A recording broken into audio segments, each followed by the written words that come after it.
우리 같이 기도하심으로 목요 기도의 시작하도록 합시다. 같이 기도하겠습니다. 참 좋으신 하나님 감사합니다. 한 주간 동안도 주께서 우리를 지키시고 인도하심이 나에 감사하며 또 오늘 이 저녁에 하나님 말씀 앞에 서게 하심이 나에 감사합니다. 오늘 로마서를 통하여서 일하지 않은 가운데서도 의롭게 되는 것이 무엇인지에 대하여 주의 말씀을 통하여 깨닫고 하나님 앞에 감사하며 또한 바른 진리 위에 서 있는 우리가 될 수 있도록 도와주옵소서. 주께서 함께하기 원하며 살아계신 예수 그리스도로 기도합니다. 아멘. 오늘 우리가 함께 살펴볼 하나님의 말씀은 로마서 4장 4절부터 8절 말씀까지의 말씀입니다. 이 말씀을 통하여서 우리가 생각해 보고자 하는 것은 본문에서 바울이 아브라함에 대해서 말씀하고 있는데 아브라함이 의롭다고 여겨진다는 것이 행위가 아니라 믿음으로 되어진 것에 대해서 우리가 앞서 살펴봤습니다. 그리고 이제 오늘 우리가 살펴볼 내용은 그 의미가 그 내용들이 어떻게 그렇게 됐는가 하는 부분에 대하여 말씀을 통하여 살펴보려고 합니다. 이제 4절부터 이어지는 내용들을 보면 그것에 대해서 이제 구체적으로 예를 들어서 확증하고 또 증명하려 하고 있습니다. 둘째로는 다윗의 말을 인용함으로써 행위가 아닌 오직 믿음으로 말미암아 의롭게 된다는 것을 또 증명하는 것입니다. 이것이 왜 바울에게 있어서 또한 우리에게 있어서 사활을 거는 문제인가 하는 것은 하냐면 구원은 오직 하나님으로부터 그리고 하나님에 의해서 주어지는 것임을 강조하기 위함인 동시에 인간은 구원에 있어서 그 어떤 역할이나 또한 힘이 없다는 것을 증명하므로 우리의 구원이 오직 하나님이 주시는 은혜의 결과임을 강조하기 위해서입니다. 이 부분이 그래서 참으로 중요합니다. 우리가 구원을 생각할 때에 로마서 4장에서 말하는 내용을 바르게 인식할 때만 우리의 구원이 오직 하나님께 있으며 오직 하나님의 은혜에 대해서 깊이 이해하고 깨닫게 될 뿐만 아니라 우리가 하나님 은혜라고 말을 할 때에 그 은혜가 무엇인지를 바르게 이해할 수 있게 되는 것입니다. 또한 우리는 어떤 존재이며 우리의 구원이 어떻게 이루어졌는가 하는 부분에 대하여 또한 바르게 이해하고 또한 깨달을 수 있게 되는 것입니다. 이에 대하여서 바울의 가르침을 이제 살펴보도록 합시다. 로마서 4장 4절 말씀을 보면 이렇게 기록되어 있습니다. 제가 봉독하겠습니다. 일하는 자에게는 그 삭시 은혜로 여겨지지 아니하고 보수로 여겨지거니와. 아멘. 본문에서 바울은 일반적으로 모두가 부인할 수 없는 일상 속에서 일어날 수 있는 일을 통하여서 설명하고 있습니다. 누군가 다른 사람을 위해서 일을 합니다. 일을 하면 그 사람이 일을 하는 목적은 보수를 받고 또한 기대하는 것은 당연한 것입니다. 일을 하게 한 사람은 당연히 그 일한 사람에 대하여 노동의 대가를 지불해야 되는 것 또한 마땅한 것입니다. 일한 값을 지불하면서 그것을 은혜스러운 행동이라고 말할 수도 없을 뿐만 아니라 또한 이 품삯을 받는 사람 또한 그 삭을 은혜로 여기지 않게 되는 이유가 바로 일한 대가와 또한 이유가 바로 대가를 삭을 받고 또한 삭을 주기 위함이라는 사실 때문에 그렇습니다. 오히려 만약에 노동한 대가를 지불하지 않는다면 그는 어떻게 되겠습니까? 당연히 나쁜 사람이 되는 것이며 또한 그것은 그에게 갚아야 할 빚이 되는 것입니다. 지금 이 구절의 초점이 어디에 있는가를 우리는 생각해 봐야 합니다. 지금 일을 하고 그 값을 받는 것은 은혜가 아니라고 지금 말하는 것입니다. 즉 마땅히 받아야 될 보수라는 것입니다. 그래서 일하는 자에게 그 삭시 은혜로 여겨지지 않는다고 말하는 것입니다. 보수로 여겨질 수밖에 없는 것입니다. 왜냐하면 무보수로 일하지 않기 때문에 그렇습니다. 이러한 일상의 이야기를 하는 이유는 무엇입니까? 의롭게 된다는 것이 즉 우리의 구원이 이러한 삭시나 또한 보수로서의 의미로 주어진 것이 아니며 하나님께서 우리를 의롭게 하시기 위하여 사용하신 구원의 방식이 이러한 방식으로 되어지는 것이 아니라는 점을 강조하기 위해서 그렇습니다. 하나님의 구원의 방식은 일하는 자가 보수를 기대하고 또한 삭스를 기대하고 일하는 것처럼 그래서 되어지는 것이 결코 아닙니다. 일하는 자에게 삭스는 은혜가 아니라 그것은 마땅히 받아야 될 자신의 몫인 것입니다. 하나님께서 이러한 방식으로 우리에게 은혜를 베푸시고 이러한 방식으로 우리의 구원을 하신 것은 왜 그런가 하는 것에 대해서 생각해 보면 우리 자신이 범죄함에 대하여 우리는 우리 자신의 지불에 대해 값을, 죄에 대한 값을 지불할 능력도 없고 또한 어떠한 노력이나 수고도 할 수 없는 존재이기 때문에 하나님은 은혜라는 방식을 통하여서 우리를 구원할 수밖에 없다는 것입니다.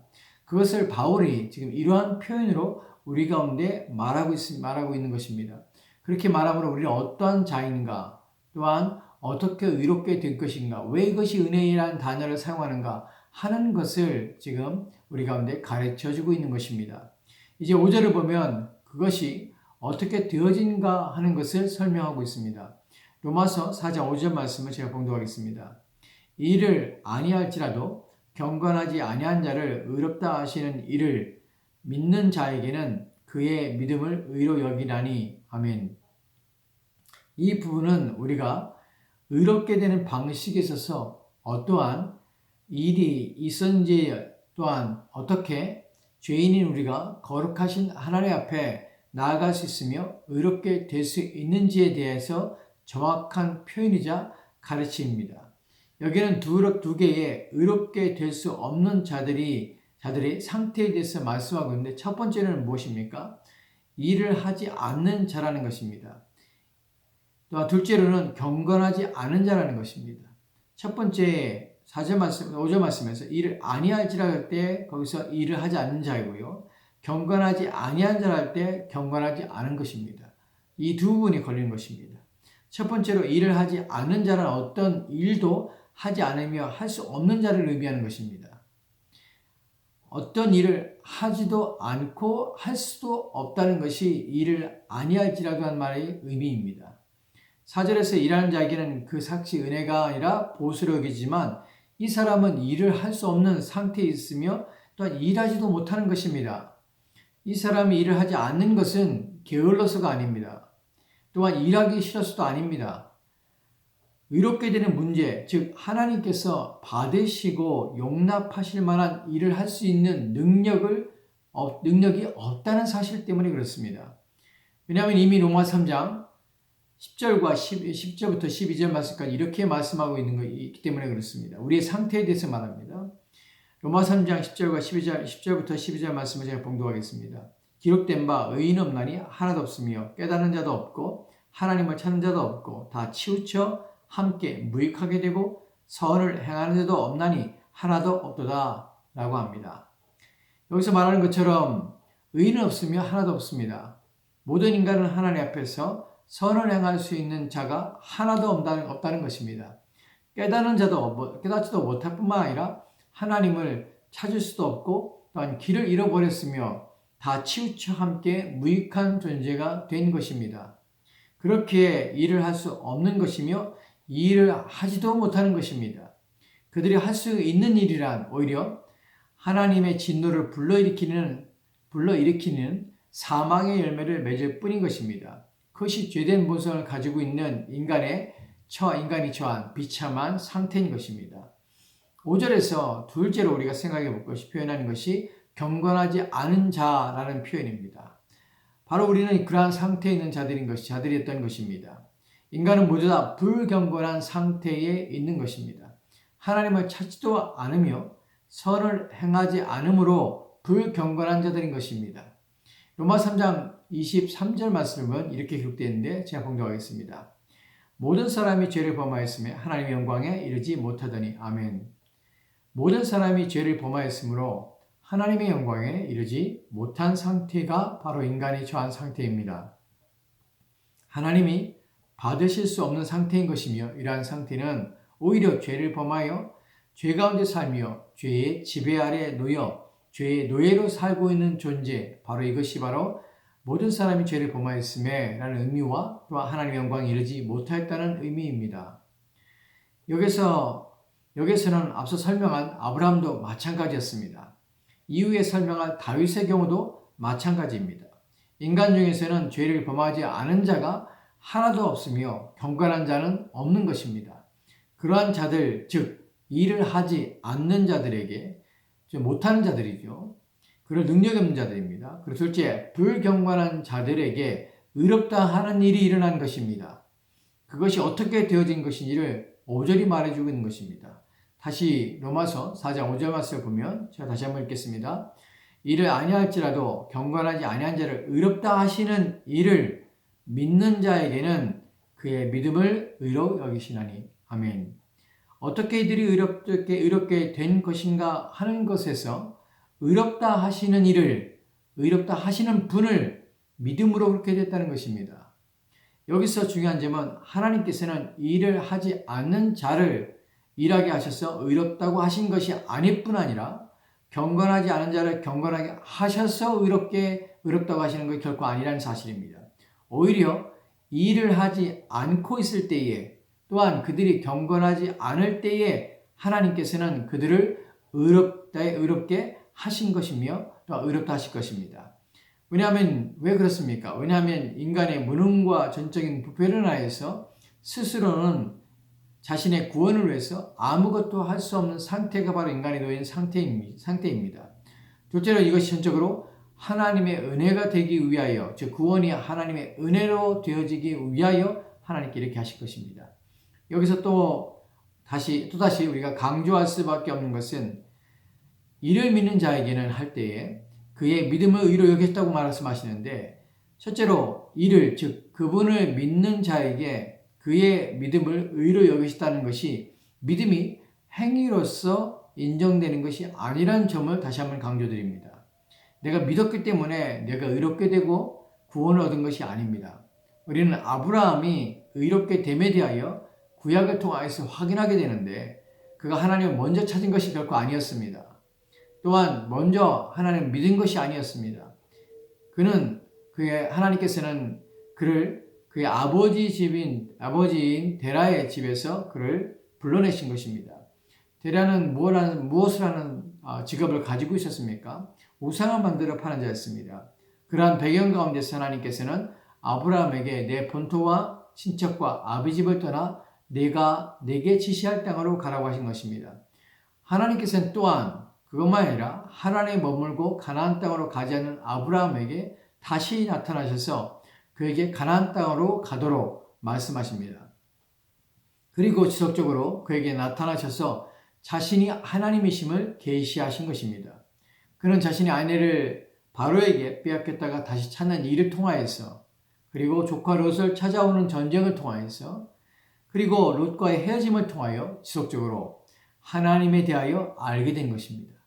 이러한 과정은 하나님께서 아브라함에게 자신을 계시하심으로 그로 아브라함으로 하여금 하나님을 믿게 하신 것입니다.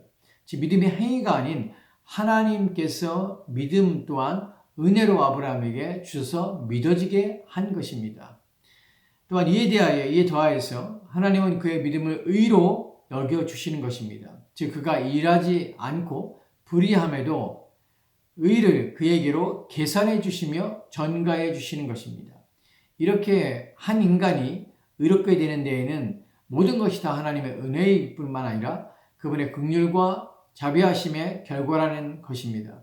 그렇기 때문에 에베소 1장 12절 말씀에서는 이렇게 말씀하고 있는 것입니다. 제가 봉독하겠습니다. 이는 우리가 그리스도 안에서 전부터 바라던 그의 영광의 찬송이 되게 하려 하심이라. 아멘. 우리가 그리스도 안에서 전부터 바라던 그의 영광의 찬송이 될 수 있는 이유가 어디에 있습니까? 바로 여기에 있는 것입니다. 우리의 의롭게 됨과 구원을 얻음이 하나님의 영광의 찬송이 될 수 있는 것은 바로 이 모든 것이 하나님의 은혜이기 때문에 그렇습니다. 하나님의 사랑과 자비와 긍휼과 또한 은혜가 여기로부터 드러나며 나타나게 돼서 그 은혜를 맛본 자마다 하나님의 영광을 찬송하게 될 수밖에 없는 것입니다. 다시 5절을 통하여서 한 가지 더 말씀을 드리도록 하겠습니다. 로마 4장 5절 말씀 제가 다시 한번 읽겠습니다. 이를 아니할지라도 경건하지 아니한 자를 의롭다 하시는 이를 믿는 자에게는 그의 믿음을 의로 여기시나니. 아멘. 하나님께서 불경건한 자를 의롭다고 하실 때에 그 자신을 변화시켜 경건하게 만드는다는 의미가 아닙니다. 이것은 법정적인 선언입니다. 즉 의롭다 한다는 것은 법정적인 선언이지 그 사람을 의롭게 만들어서 의롭다고 여기시는 것이 아니란 사실입니다. 법정적인 선언이라는 것은 그의 인격이나 성품과는 전혀 고려되지 않고 또한 예전과 동일한 상태였다는 것입니다. 즉 그에게는 아무런 변화가 없는 것입니다. 그럼에도 불구하고 하나님은 그가 여전히 죄인이며 범죄할 수 있음에도 불구하고 그리스도의 의를 그에게 입혀주심으로 그를 의롭다고 법정에서의 선언을 한 것입니다. 그렇기 때문에 그리스도로 옷 입은 우리 자신은 우리가 입은 그 옷에 걸맞는 내면을 갖추어야 될 필요성이 우리 가운데 제시되는 것입니다. 그래서 그리스도를 덧입으라고 표현하는 것이며 또한 의로운 삶을 살도록 요구받고 있는 것입니다. 여기서 의롭다고 칭함을 받았지만 여전히 우리 안에 남아있는 죄의 오염으로 인하여서 죄의 힘이 남아있기 때문에 우리는 의롭게 되기 위하여 우리가 입은 그리스도의 의를 담기 위하여 온 힘을 기울여야 되는 것입니다. 사실은 우리 안에 죄가 남아있는 것이 아니라 그리스도인이 된 이후에는 우리 안에 죄가 있는 것이 아니라 우리 몸에 죄가 역사하는 것입니다. 그래서 성경은 로마서 6장에서 이렇게 말하죠. 죄에 대해서 죄가 너희의 죽을 몸을 죄가 우리의 죽을 몸을 지배하며 다스린다는 것입니다. 우리는 그리스도인들은 죄에 대해서 죽었기 때문에 그렇습니다. 우리 안에 죄가 거하는 것이 아니라 우리 몸에 죄가 거하는 것입니다. 이제 6절과 로마서 4장 6절과 8절 말씀을 제가 봉독하겠습니다.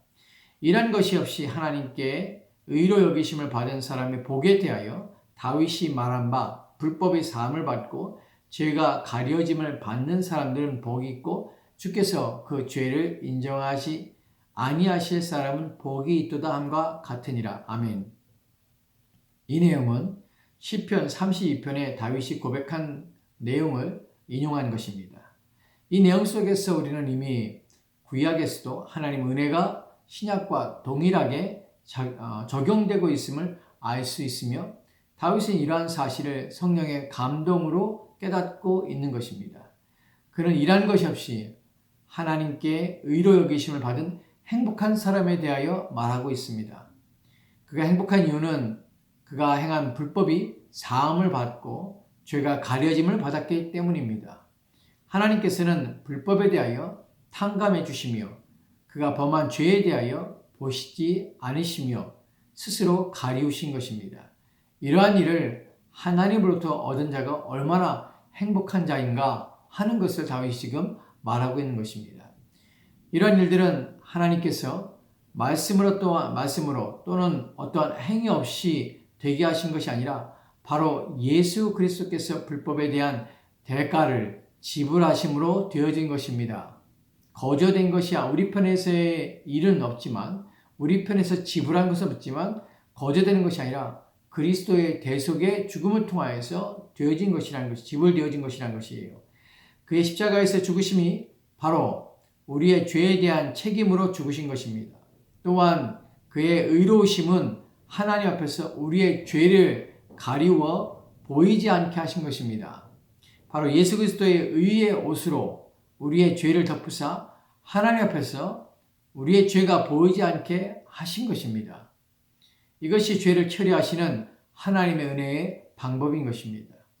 고린도후서 5장 21절 말씀은 이러한 내용에 대해서 이렇게 기록되고 있습니다. 제가 봉독하겠습니다. 고린도후서 5장 21절 말씀 하나님이 죄를 알지도 못하신 이를 우리를 대신하여 죄로 삼으신 것은 우리로 하여금 그 안에서 하나님의 의가 되게 하려 하심이라. 아멘. 하나님께서는 죄를 알지도 못하신 이를 우리를 대신하여 죄로 삼으신 것입니다.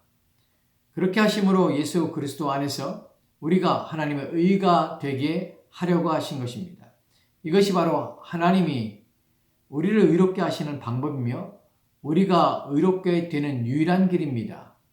우리는 이에 대하여 할 말이 없으며 어떠한 자랑도 할 수 없을 뿐만 아니라 우리의 자랑은 오직 이 일을 계획하시고 그리스도 예수 안에서 이 일을 이루신 하나님만을 자랑할 수밖에 없으며 십자가에서 죽으심으로 우리의 죄를 대신 짊어지시고 죽으셨으며 다시 살아나심으로 우리에게 자신의 의를 전가해 주신 그리스도를 자랑할 수밖에 없는 것입니다.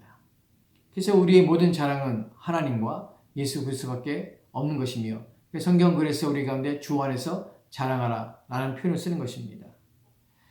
모든 그리스도인은 이러한 사실을 반드시 알아야 하며 또한 반드시 이러한 내용 속에서 자신의 믿음을 두어야 합니다.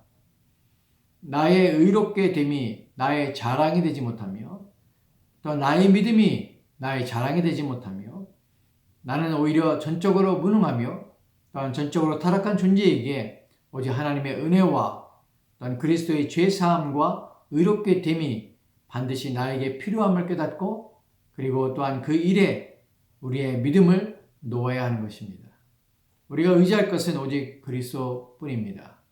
이것이 우리의 고백이며 하나님의 은혜 때문에 우리가 의롭게 됐다는 사실을 기억합시다. 우리는 일하지도 못하는 자들이며 또한 경건하지도 않은 자들이었다는 사실입니다.